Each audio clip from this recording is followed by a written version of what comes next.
এক পক্ষ বলার চেষ্টা করছেন যে দেশে শান্তিপূর্ণভাবে ভোট হচ্ছে এবং দুপুর ১২টার মধ্যে অনেক অনেক ভোট কেন্দ্রে ৩৭% থেকে ৩৮% ভোট গ্রহণ করা হয়ে গেছে। আবার বেশিরভাগ ভোট কেন্দ্রে একেবারে ধু ধু ১২টা পর্যন্ত কোনো কোনো ভোট কেন্দ্রে 3%, 4% এবং কোনো কোনো ভোট কেন্দ্রে মাত্র ৬ থেকে ৭টি ভোট গ্রহণ করা হয়েছে, তাও আবার খোদ রাজধানীতে।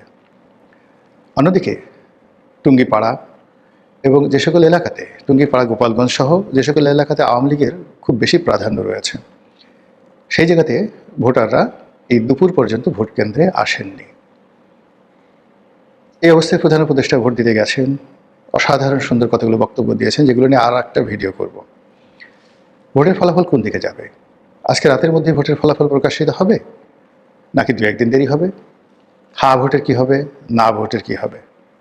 এবং সংবিধান সংশোধন, জুলাই সনদ গ্রহণ ইত্যাদি নানা বিষয় নিয়ে বিতর্ক এখনও রয়ে গেছে। জামাতের আমিরের বক্তব্য নেওয়া হয়েছে, জনাব তারেক রহমান সাহেবের বক্তব্য নেওয়া হয়েছে। দুজনই খুবই সতর্ক মন্তব্য করেছেন। Neither positive, neither negative.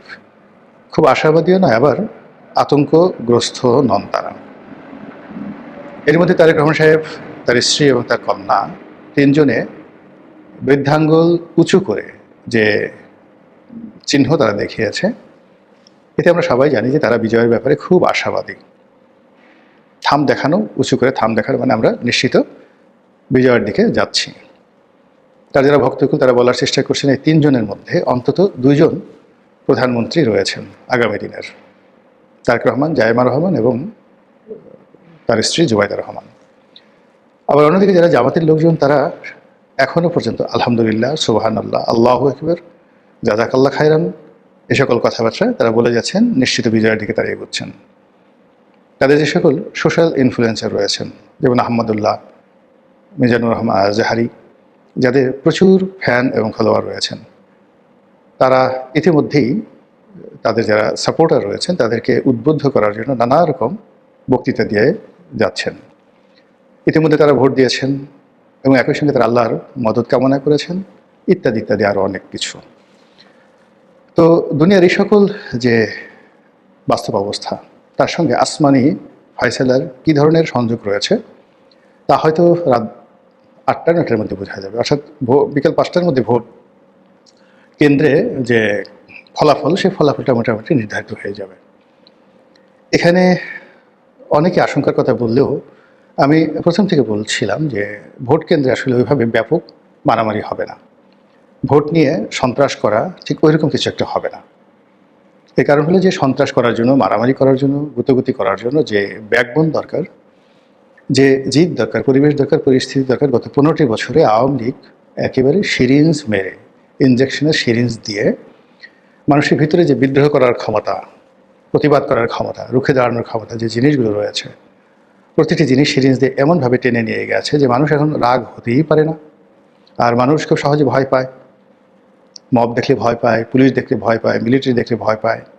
আর দুর্বল সাধারণত অত্যাচারী হয়। যদি আপনি কাউকে দুর্বল অবস্থায় পান, তাহলে আপনার যারা প্রতিপক্ষ বা আপনি নিজে প্রায় ক্ষেত্রেই অত্যাচারীর ভূমিকায় অবতীর্ণ হন। এটা গত 17 মাস যাবৎ চলছে। আমাদের দাদাবাবু মানে ডক্টর মোহাম্মদ ইউনূস, আজকের দিনে তিনি বেশ উৎফুল্ল, যার মুখে চাঁদের হাসি। তিনি সব অদ্ভুত কথাবার্তা ভোট কেন্দ্র থেকে বের হয়ে বলছেন। তার মনে খুব খুশি, তার প্রেস সচিব থেকে শুরু করে তার যারা সমর্থক রয়েছেন পিছনে সবাই খুব ইঙ্গিতপূর্ণ খুশি। এটা নিয়ে ভিন্ন একটা প্রসঙ্গে আলোচনা হতে পারে। এখন যে আলোচনাটা করবে সেটা হলো, এই নির্বাচনের আগে সারা বাংলাদেশে একটা ভাইব তৈরি করা হয়েছিল যে প্রবল ক্ষমতাধর আমেরিকা জামাত ইসলামীকে ক্ষমতা আনার জন্য প্রাণান্ত চেষ্টা করছে। জামাতের সকল কাজে তাদের ইতিবাচক সাপোর্ট রয়েছে এবং মার্কিন যুক্তরাষ্ট্রের যে ডিপ স্টেট পলিসি রয়েছে, সেই ডিপ স্টেট পলিসির প্রতিটি উইংস, প্রতিটি শাখা এবং প্রশাখা অর্থ দিয়ে, বিত্ত দিয়ে, আরও লজিস্টিক সাপোর্ট, সেটা অস্ত্র হতে পারে, অন্য এনিথিং, তারা জামাতের সঙ্গে আছেন। আর আমেরিকার একটা চরিত্র হলে, আমেরিকা যদি কারো পক্ষে নামে তাহলে তারা কিন্তু সেখানে যত রকম ক্যাজুয়ালিটি হোক, যা কিছু হোক, তারা সেটা করে ছাড়ে। এটা যেভাবে সত্য, আবার হঠাৎ করে কোনো কথা নাই বার্তা নেই আপনাকে মাঠে নামিয়ে দিয়ে যুদ্ধের ময়দানে একেবারে অস্ত্র এবং গোলাবারুদের মধ্যে আপনাকে ফেলে পেছন দিক থেকে তারা একেবারে নির্লজ্জ বেহায়ের মতো চলে যাবে। এবং তারা চলে গিয়ে কী করবে, তারা সেই আপনার যারা প্রতিপক্ষ তাদের সঙ্গে বসে চা খাবে, সিগারেট খাবে, মদ্যপান করবে এবং আপনার পতন নিয়ে ঠাট্টা মশকরা করবে। তাদের বন্ধু হতে খুব দেরি লাগে না, শত্রু বানাতেও তাদের খুব দেরি লাগে না, কাউকে সাপোর্ট দিতে দেরি লাগে না, এবং কার উপর থেকে হাত তুলে নিতেও তাদের খুব বেশি দেরি হয় না। তো সেই দিক থেকে আমরা অতীতে যে সকল রাজনীতির সমীকরণ দেখেছি, সেই সমীকরণে জামাতের সঙ্গে আমেরিকার সম্পর্ক হওয়ার কথা নয়। কিন্তু এই গত 17টি মাসে ক্রমাগতভাবে তারা যেভাবে জামাতের দিকে ঝুঁকে পড়েছেন এবং একই সঙ্গে তাদের যারা বন্ধুবান্ধব রয়েছেন পশ্চিমা দুনিয়াতে সবাইকে নিয়ে তারা যেভাবে জামাতের দিকে ঝুঁকে পড়েছেন, সেক্ষেত্রে বিএনপি এবং অন্যান্য যারা রাজনৈতিক দল তারা রীতিমতো ভয় কম্পমান ছিলেন। অন্যদিকে আমরা যারা মোটামুটি একটু বিশ্লেষণ করার চেষ্টা করি, তারাও খুব অবাক বিষয়ে তাকিয়ে থেকেছি।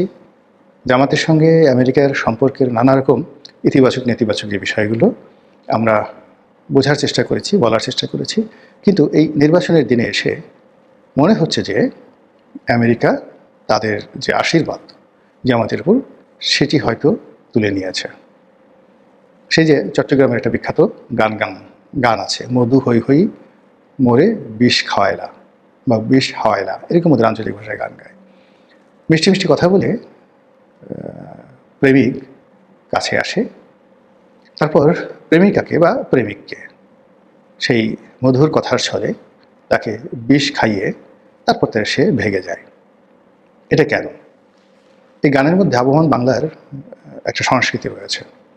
বাংলাদেশের মানুষ খুবই অস্থির প্রকৃতির এবং প্রেম এবং প্রণয় নিয়ে তারা দীর্ঘ সময় লেগে থাকতে পারে না।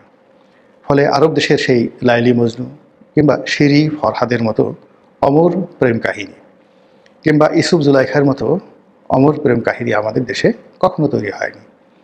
আমাদের দেশে কমলার বনবাস খুবই জনপ্রিয় একটি চিত্রনাট্য। মানে আপনি তার সাথে ঘর করবেন এবং আপনার প্রতিপক্ষ আজে বাজে কথাবার্তা বলবে, তখন আপনি আপনার স্ত্রীর প্রতি, প্রেমিকের প্রতি বিশ্বাস হারিয়ে তাকে বনবাসে পাঠিয়ে দেবেন। পাক ভারত উপমহাদেশের দুটো মহাকাব্য, সেখানে মহাভারত এবং রামায়ণ। মহাভারতের যে দ্রৌপদীর কাহিনী আপনারা জানেন, যে 5টি ভাইয়ের একজন স্ত্রী, আবার 5জন ভাই দেবতা এবং মহাবীর, তারা রাজা রাজপুত্র। তো এই 5 ভাই তাদের স্ত্রীকে বন্ধক রাখলো প্রতিপক্ষের কাছে জুয়া খেলার জন্য, আর জুয়ায় প্রতিপক্ষ জিতে গেল, আর 5 ভাই সেই মাথা নিচু করে রইল যখন তাদের যে স্ত্রী দ্রৌপদী তার বস্ত্র হরণ করা হলো, তার শরীর থেকে বস্ত্র খুলে নেওয়া হলো, উলঙ্গ করে ফেলা হলো প্রকাশ্য রাজদরবারে। এই হলো আমাদের প্রেম, আমাদের ভালোবাসা। রামের ক্ষেত্রে একই অবস্থা। সীতাকে ধরে নিয়ে গেল, আবার সীতা ফেরত এলো। এখন সন্দেহ হলো, লোকজন সন্দেহ করলো রাম দেবতা, অন্তর্যামী। তারপরে তিনি জনগণের যে সন্দেহ তার বিরুদ্ধে রুখে দাঁড়াতে পারলেন না। তিনি প্রথমে আগুনের মধ্যে হেঁটে সীতাকে সেই তার সতীত্ব প্রমাণ করার জন্য বললেন, অর্থাৎ রাবণের কাছ থেকে যখন ফিরে এলো, এইভাবে সীতাকে তার সতীত্ব পরীক্ষা দিতে হলো। তার আগে আবার তাকে বনবাসে পাঠানো হলো।